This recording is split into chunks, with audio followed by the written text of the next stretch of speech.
think one of the positive sides of COVID, you know, even though we lost many people, we all have our stories, is that I think coming out on the back end, yeah, there's collateral damage, but you find out who's who in the zoo. You find out who's real. You find out who's fake, and it's also taught us that we can't really dwell on the past, because that old one obviously wasn't working. In order to be expansive and broad and move forward, we almost have to accept what happened, maybe not be so cool with it, learn from it, and then come together as more of a communal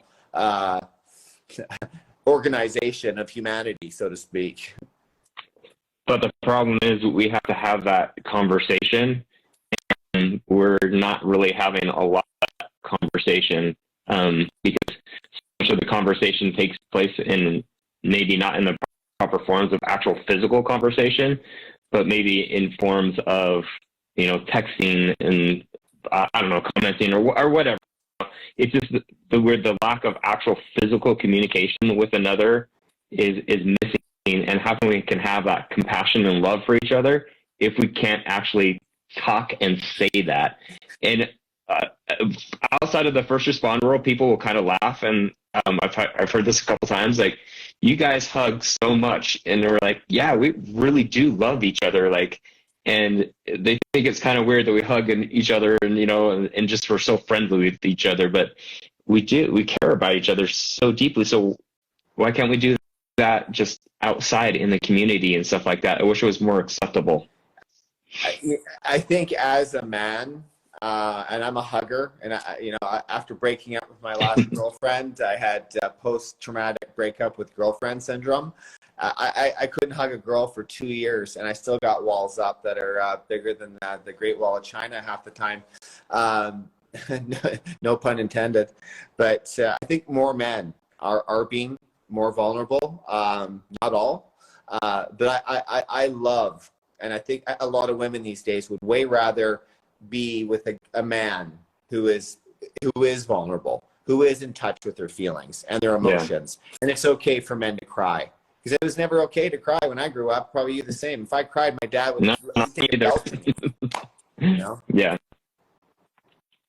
I want you guys to say, Amanda. No, sorry. No, I just it's so beautiful what you said about the compassion component. It's really, if we can cultivate compassion with each other, like you said, we can actually transcend division and polarization. You know, we really can.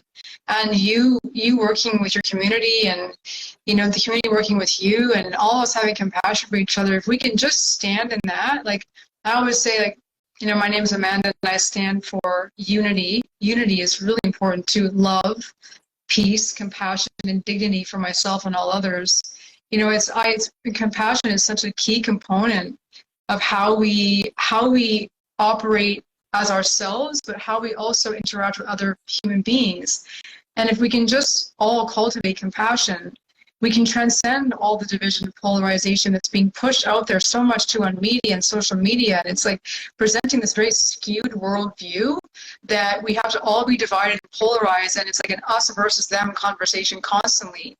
And it doesn't have to be that way. It really doesn't. Like if we can just get present to that, really we are all connected. Look, I don't mean to go woo-woo and be whatever.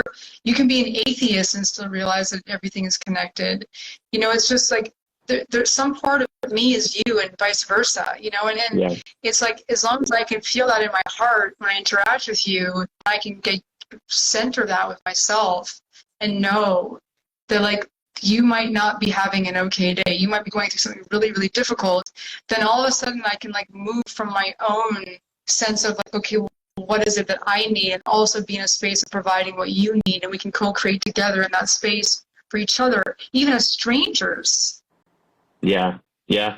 I think, to your point though, is to have compassion maybe for others in this skewed worldview that we have with social media and news and stuff like that, is we're lacking compassion for ourselves. We're lacking grace for ourselves.